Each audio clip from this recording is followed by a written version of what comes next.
All right, Ben Shapiro, one of our absolute favorite pundits. He has done so much good to keep the United States devoted to and focused on what matters most, which is his beloved country of Israel. He apparently has some new book out. I don't know what the book is. I don't care what the book is. I don't want to find out what the book is, but he's on a book tour to hawk this new book. And he's making media rounds, and so he went on The Breakfast Club, which is a very popular radio and YouTube show it caters to a primarily black audience, though lots of people watch it, covers Democratic Party politics a lot, often with a critical eye. It's hosted by Charlemagne the God and two other co-hosts who do pretty adversarial interviews, I would say, of Democratic Party leaders. They always, in the end, tell everybody to go vote for Democrats, which is why those Democratic leaders go on the show. As long as at the end you tell everyone to go vote Democrat, no one cares if you criticize the Democrats along the way. In fact, if you criticize the Democrats along the way, and then tell everybody they still have to go vote for the Democrats once every 2 years because they're so much worse than the fascists or whatever, you're actually a more valuable asset to the Democratic Party than the people who just, praise the Democratic Party every day. Because the people who pay attention, those people are going to vote Democrat anyway. But the ones who lure you in by saying, I also hate the Democrats, I'm a huge critic of the Democratic Party, but then at the end say, look, even though we hate the Democrats, it's crucial you go to the polls and vote Democrat to keep the fascists out. Those are the people most valuable, and that's why you'll see Democratic politicians going on the shows are the people who do that, including The Breakfast Club. But they do at least a decent job, certainly better than any MSNBC host, of adversarially criticizing or questioning the Democratic Party. And here is, and by the way, it was Charlemagne the God, the host of The Breakfast Club, who in 2020 expressed doubts about whether he would vote for Joe Biden. And that's when Joe Biden notoriously said, in response, if you're not sure that you're voting for me instead of Trump, you ain't black. So in any event, that's the program Ben Shapiro found himself on. And the topic of reparations came up, reparations for black people. Ta-Nehisi Coates, in a cover story in 2016, rejuvenated or at least mainstreamed that debate, namely, does America owe African Americans, people of African descent, who ended up in the United States because of slavery and then were oppressed because of Reconstruction and Jim Crow, does it owe the United States, does the United States owe them reparations? And that topic came up, as did the billions of dollars the United States sends every year to Israel. And Ben Shapiro, of course, went to defend that. And he also tried to minimize the reparations that Jewish people got for the Holocaust, because Jewish people received enormous sums of money and still get enormous sums of money as reparations from the Holocaust, even though black people never have from slavery. So that topic came up too. And Ben Shapiro just told one lie after the next. It is only 2 minutes and 39 seconds. And there are 5 significant demonstrable lies in all of this that we not only want to show you because it's important when people go lie on a big platform to correct it, but also because I think a lot of people don't know these facts, and so it's important for us to learn them. Democracy, where the best people at any job get ahead. Now, if you're talking about reparations for immediate past wrongs, I think it's a much easier conversation. So I think that if you're in 1968, 1970, and you're talking about what can we do to rectify the problems of Jim Crow and make it right for the people who suffered under Jim Crow, I think that's a really live and interesting conversation, and I think that it's totally worth having. I think that on a sort of public policy level, reparative policies don't tend to be nearly as effective as people want them to be, historically speaking. They work for Jewish people. In what way? Jewish people have received reparations. You mean Holocaust reparations, for example, from Germany? So I think that first of all, that there was like a gigantic fight actually in Israel over whether Holocaust survivors should accept reparations from Germany. There was a gigantic fight in Israel, gigantic, over should we accept reparations? Should we accept this money that we can get from Germany for the Holocaust? It was such a gigantic fight. Now, you'll be shocked to learn at the end of the day, the people who wanted the reparations, who wanted that money, they won this gigantic debate. In fact, they're still winning it. as we're going to show you, there's reparations still being, billions of dollars in reparations still being paid. But anyway, Ben Shapiro says, I don't really believe in this kind of like retroactive justice to give people money for past wrongs. And Charlemagne the God says, yeah, but what about the Jews? And Ben Shapiro said, there was this like big fight. Oh yeah, such a big fight. Do we want this money or not? And people saying like, you know what, yeah, we should get this money. Shockingly, they won, and they're still winning. Because the idea was that it's allowing them to expiate their sins of the past, and they shouldn't be allowed to expiate those sins, and it's allowing them to sort of buy off the history for $50,000 or whatever it is. But that. Okay, do you hear what he said there? I just want, so important. He said like, first of all, he says like, I'm not in favor of these kind of policies, and then Charlemagne was like, yeah, but what about the reparations the Jews got? And Ben Shapiro summarizes the debate against having them, but that wasn't the argument that won out. Not only did Jews get reparations, they're still demanding reparations. There are still lawsuits all over the world. It's what Norman Finkelstein described in his book as the Holocaust industry. People getting extremely rich, lawyers and just representing Jews and claiming reparations are due all over the world, billions and billions and billions and billions of dollars. And do you see what that slimy Ben Shapiro did at the end? After he described the side of the debate in Israel, that, believe me, was not anywhere near as potent or vehement as he claims. But they lost, and there were reparations. Then he tried to say, yeah, the reparations were like, $50,000 or whatever. Like, yeah, if you were in the Holocaust, you got $50,000. Like, what does that really do? That is such an unbelievable lie. The reparations that Jews got after the Holocaust, and we're going to show you all this. I just want to go through this video. I just want to highlight and flag these lies for you, is in the tens of billions of dollars, probably above $100 billion now. It wasn't just like, oh yeah, this family, this couple got out of Buchenwald or Auschwitz, and so they get $50,000. Like, just start buy a house or whatever, like a middle-class house. That was all. It's all reparations, right? $50,000. Well, Ben Shapiro's like, yeah, did that really help? Talking about billions and billions of dollars in transfers of wealth from Europe to Jews in Israel and the diaspora. But he's telling people who aren't familiar with the reparations program, yeah, it was just $50,000. A lot of people didn't even want it. They got it, but it's not. It's such a massive lie that it's amazing to watch. That is not the reason why Israel has become successful economically. Like, just on a success level, the reality is that cutting people checks rarely makes them more successful from the government. What usually makes people more successful is a determined attempt to become the things that the meritocracy demands of you.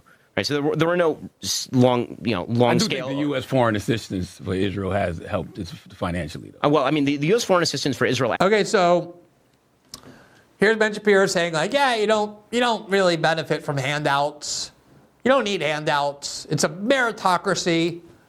And like Israel, it's not the tens of billions of dollars in transfers of wealth or the generations of massive German support and European support for Israel that helped Israel. No, it was just meritocracy. And so then Charlemagne says, well, I think the billions of dollars the U.S. has been sending like for decades, that probably helps Israel. And here's Ben Shapiro ready to say, no, that doesn't help Israel at all. That's actually good for the U.S. For Israel has helped financially, though. Well, the U.S. foreign assistance for Israel actually is a bargain for the United States because Israel doesn't need the money. I've said this before. Well, Israel, give it to us. We'll take it. That's fine. The black community would gladly take it. That's in it. I'm always amazed. That's one of the new things they're trying. I've heard this so many times. You say like, hey, you love to talk about Israel and its like ability to fight all these people. And it shows the spirit of Israel, like the courage and the strength. And then you say, no, actually, you know what? You're being financed by and protected by the most powerful military in the richest country in the history of the world that finances your wars and pays for your wars. And they're like, oh yeah, we don't even need that. It's like, you don't? Why then is there this massive Jewish lobby led by AIPAC that will not only publicly brand you an anti-Semite if you even question the transfer of this money to Israel, but will pour $15 million into a congressional race, a single congressional race, to remove from Congress anybody who questions whether the U.S. should keep spending billions and billions of dollars. As Charlemagne says, look, we have problems in the black community in the United States. If you don't need that, if Israel doesn't need that money, give it to us and we'll improve our own neighborhoods. Ben Shapiro's like, Israel doesn't even need the money. Really? Go online tomorrow, do an experiment. Go online and say, I think the United States should cut off Israel. No more aid. I heard from Ben Shapiro, they don't need it. So why are we giving it to them? No more aid. Let's stop financing Israel's wars. Let's stop sending them billions of dollars. Count the number of seconds until you're called an anti-Semite. And if you have an influential platform, until the ADL puts you on some list and tries to get you fired, or if you're a member of Congress, until some PAC forms that tries to remove you from Congress. Can you believe that Ben Shapiro has the audacity to say Israel doesn't need this money, Israel doesn't even really want it, it really only benefits the U.S., when there's this massive Israel lobby that makes it completely taboo to question the billions of dollars the United States shuffles to Israel every year? It's like $3 billion a year. We should point out at this point that we spend, I think, $6 billion a year on our military bases in Japan, $5 billion a year on our military bases in Germany. We spend an awful lot of money. That helps an awful lot of other countries. Israel has to spend all of that money, by the way, in the United States on military products. So all of the money that we send to it, we actually don't send money to Israel. We send military product to Israel. Okay, so there were two claims there. Number one, he said, oh, don't worry. The amount of money the U.S. sends to Israel, it's just $3 billion. We spend $5 billion on military bases in Japan and Germany. This is like a tiny little money. In 2024 alone, the United States sent to Israel, or authorized aid to Israel, $18 billion, or 5 times the amount that Ben Shapiro claimed on the show is what the United States sends to Israel. Barack Obama, on his way out, even though we're supposed to believe the Democratic Party and Obama are anti-Israel, Barack Obama signed a deal with Benjamin Netanyahu in 2016 that required the United States to send a minimum of $3.8 billion every year to Israel. A minimum. It's not $3 billion. It's $3.8 billion. And that's the minimum. Every time Israel has a war, every time Israel wants to bomb its neighbors, the United States sends billions of more, like it did in 2024 and like it already has done in 2025. To say nothing of the massive cost of deploying our own military to protect Israel. We deploy our military to that region every time they want to have a war with the other countries. We use our missiles and ships and service members in harm's way to shoot down missiles to protect Israel. And while it is true that of that $3.8 billion that Obama said the U.S. would send to Netanyahu and to Israel every year, most of it has to be spent on American arms dealers. Not all of it does. A lot of it stays in Israel.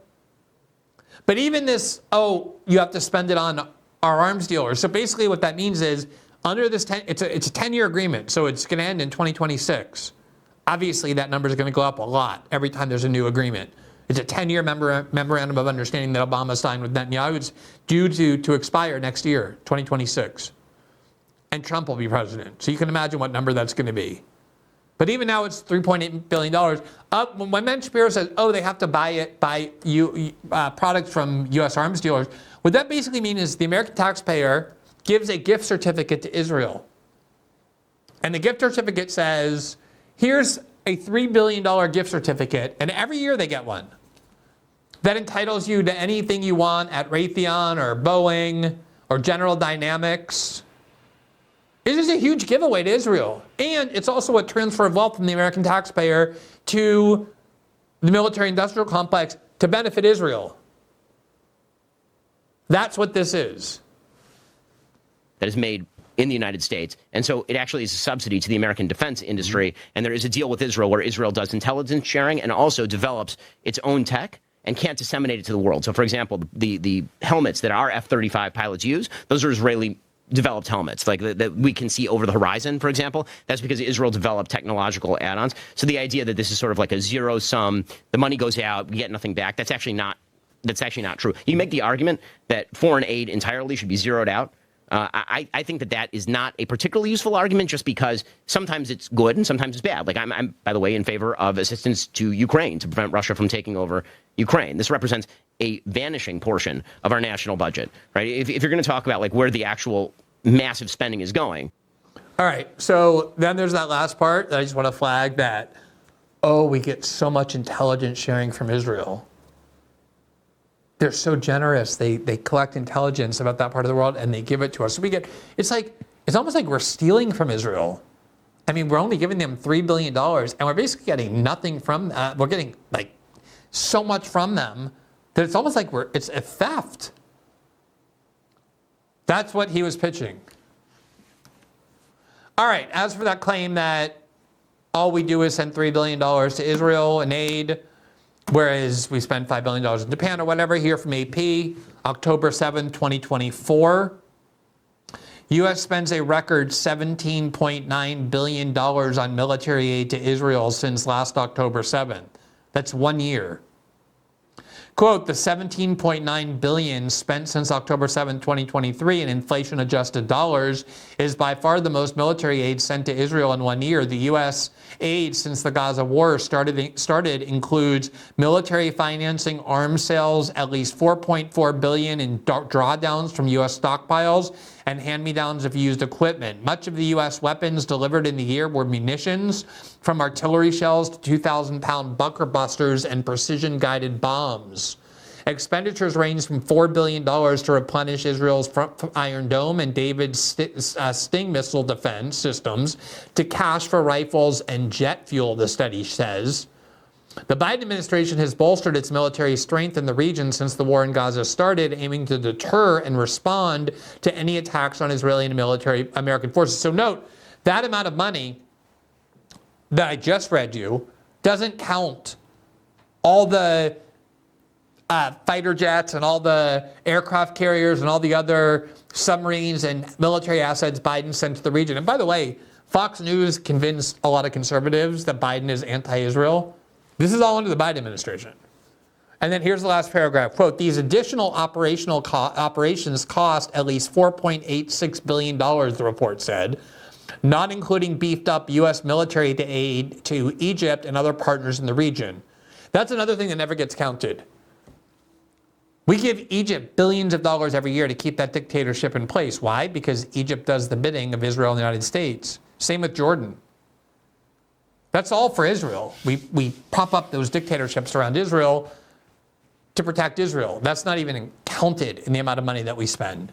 So Ben Shapiro's attempt to convince this audience, it's just $3 billion, like a drop in the bucket. It's just a complete lie. It's a total lie. $3.8 billion is the minimum sent. Every time Israel has a new war, we send billions more. In the first year after October 7th alone, in the Biden administration, we sent $18 billion, plus all the other things that aren't even counted under that total. Here from the Obama White House archives, September 14, 2016, this is when Obama signed that 10-year memorandum of understanding with Israel and Netanyahu. Quote, under the new MOU with Israel, the Obama administration has made the largest single pledge of military assistance in U.S. history. The total value of the new MOU, which covers fiscal year 2019 to 2028, is $38 billion, $3.8 billion per year. It will succeed the current $30 billion MOU signed in 2007, which will expire at the end of fiscal year 2018. It includes $33 billion in foreign military financing, FMF funds, and an unprecedented $5 billion commitment in missile defense assistance. This funding will be dispersed in equal increments of $3.3 billion and $500 million in missile defense funding each year for the duration of the understanding. That's $3.8 billion minimum every year to Israel. This amount represents a significant increase over the current MOU by every measure and will enable Israel to acquire additional advanced military capabilities from the United States. Now, that is the deal that Obama, who everyone in the Republican Party will tell you hates Israel, was anti-Israel. This is a deal that the Obama administration signed. And by the way, in 2014, which was really the last time that Israel bombed Gaza relentlessly and intensively, they bombed Gaza every year. They killed children every year. But 2014 was the last massive attack. The Obama administration was just feeding them the missiles that they were using. They were demanding more and more missiles, and the Obama administration was just handing it over to them. And remember, we have Dan Caldwell on, who was a top Pentagon official who got fired because of a fabricated leak investigation. He was a longtime ally of Pete Hegseth. He worked for a few months inside the Trump administration. And he was on our show talking about how one of the reasons why Trump had to end the bombing campaign in Yemen, and one of the reasons why both Israel and the U.S. were desperate to end the war in Iran, was because the U.S. had very low stockpiles of a lot of these missiles that it was giving to Israel and to Ukraine.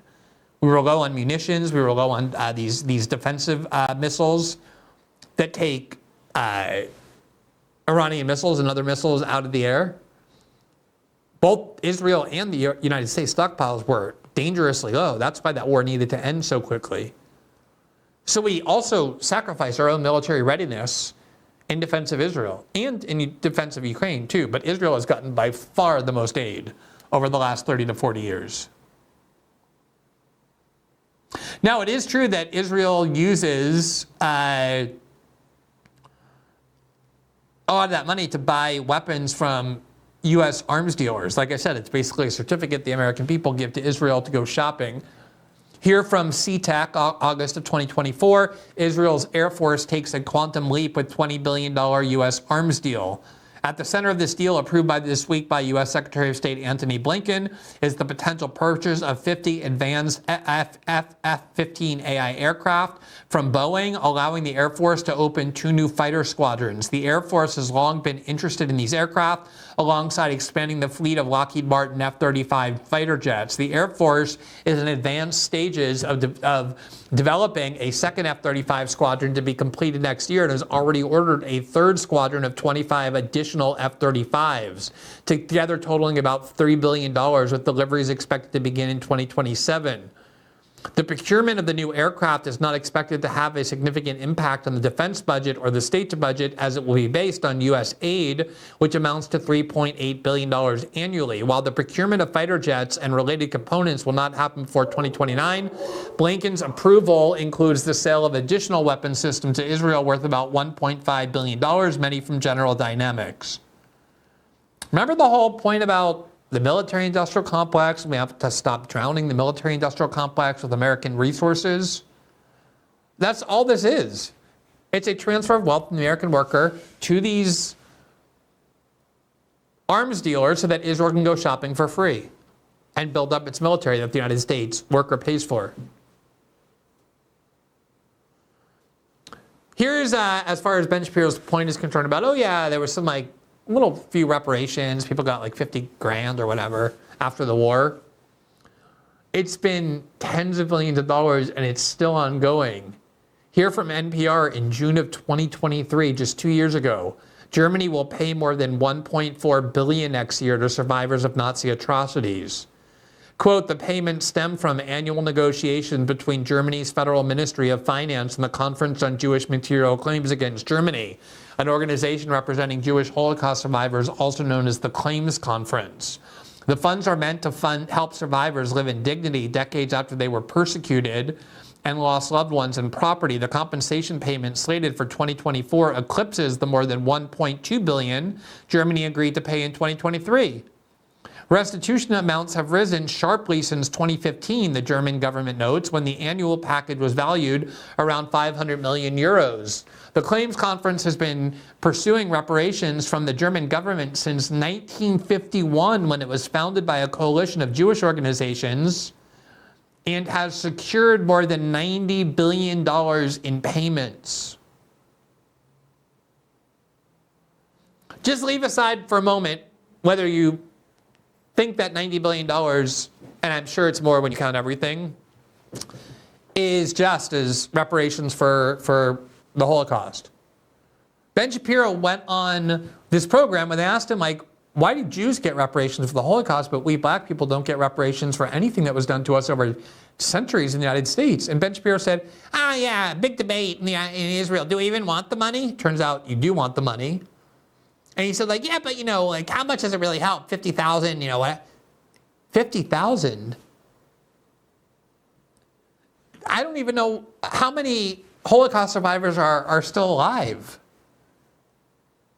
It's 75 years, 80 years actually, since the end of World War II. And Israel is still, and Jewish organizations are still extracting billions of dollars in wealth from Germany every year. Again, favor that or not, but Ben Shapiro going on the Breakfast Club and being like, yeah, we got $50,000, 50 grand, you know, how much did that really help? When it was 90 billion. It's just the sort of thing that, you know, when he packs it all together, these like one lie after the next. And you do have to be very well steeped in each of these issues to really be able to identify these lies. I don't know how much the Breakfast Club knows about Israeli reparations or the nature of U.S. aid to Israel. It seems like not much because they couldn't really fact check him.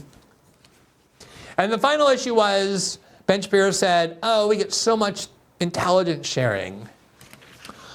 I've talked about this before. We published, you know, years worth of reporting from the Snowden archive, hundreds of stories from around the world. So not every article, every story got as much attention as I think it should have. Some got less. And one of the ones that I think got less was when we published in 2014. All the documents we had are relevant documents on the U.S.-Israeli intelligence relationship. And as it turns out, here's a summary of the reporting I did in The Guardian. I think I did this at The Intercept, rather. Yeah, I did it at The Intercept. About Israel and the threat it poses to the United States, because it is actually the top threat for spying and surveillance on the United States. Israel is. The country we give these billions and billions and billions of dollars to. Newsweek, August 4th, 2014, Israel is flagged as a top spy threat to the U.S. in new Snowden NSA document. Quote, Israel was singled out in 2007 as top espionage threat against the United States government, including its intelligence services. In a newly published NSA document obtained by fugitive leaker Edward Snowden, according to a news report Monday, the threats were listed in the NSA's 2007 strategic mission list, according to the document obtained by journalist/activist Glenn Greenwald. Oh, go fuck yourself. I forgot that they did that. By journalist/activist Glenn Greenwald. We had already won the Pulitzer by this point for our reporting, unlike the person writing this Newsweek article ever has or ever will. But still, it was by journalist/activist Glenn Greenwald. I obtained this document, I reported it, I showed the document, but I'm a journalist/activist, whatever. It's Newsweek. In this new document, Israel was identified by the NSA as a security threat in several areas, including, quote, the threat of development of weapons of mass destruction, and, quote, delivery methods, particularly ballistic and nuclear-capable cruise missiles. The NSA also flagged Israel's, quote, WMD and missile proliferation activities and, quote, cruise missiles as threats. And it talked about how Israel spies on the United States more aggressively, more effectively, more intrusively than essentially any country on earth. So there's Ben Shapiro saying, we get so many benefits. It's like a big bargain. It's a big bargain for the U.S. It's like we're ripping Israel off. They give us so much. We barely give them anything. It's like $3 billion a year. Yeah, the reparations are like $50,000 a couple. It's like the reparations are $90 billion. They're still ongoing over generations. It's infinitely more than $3 billion. And rather than getting this great gift of intelligence sharing, we've actually turned Israel into, with American taxpayer money, the single greatest threat of surveillance and spying on the most sensitive secrets the United States government has. Remember, we caught a spy working inside the United States government, Jonathan Pollard, who was spying for Israel. One of the things that made Trump fire Mike Waltz as national security advisor was when he got caught going to Israel to plot the war in Iran behind Trump's back with Benjamin Netanyahu. There's a lot of people spying for Israel in a lot of different ways. And the NSA knows that and lists Israel as, in many ways, the greatest threat, the greatest spying and surveillance threat to the sanctity of American secrets, our greatest ally. There was a 2-minute, 30-second clip where Ben Shapiro managed to lie about every component of U.S. aid to Israel, the amount of aid that's given, what's required for it. He lied about reparations to make it seem like Jews basically got nothing, no big deal. So black people in the United States should just, forget about it. So you get a little $10,000 check. What's that going to do for you? And about the intelligence relationship between the United States and Israel. It's not that the United States gets these huge benefits. Israel does spy on Palestinians and Lebanese and gives it to the United States, shares some of it. But the real relationship is that Israel is a gigantic threat to steal American secrets and has been doing that for many decades. Thanks for watching this clip from System Update, our live show that airs every Monday through Friday at 7 p.m. Eastern exclusively on Rumble. You can catch the full nightly shows live or view the backlog of episodes for free on our Rumble page. You can also find full episodes the morning after they air across all major podcasting platforms, including Spotify and Apple. All the information you need is linked below. We hope to see you there.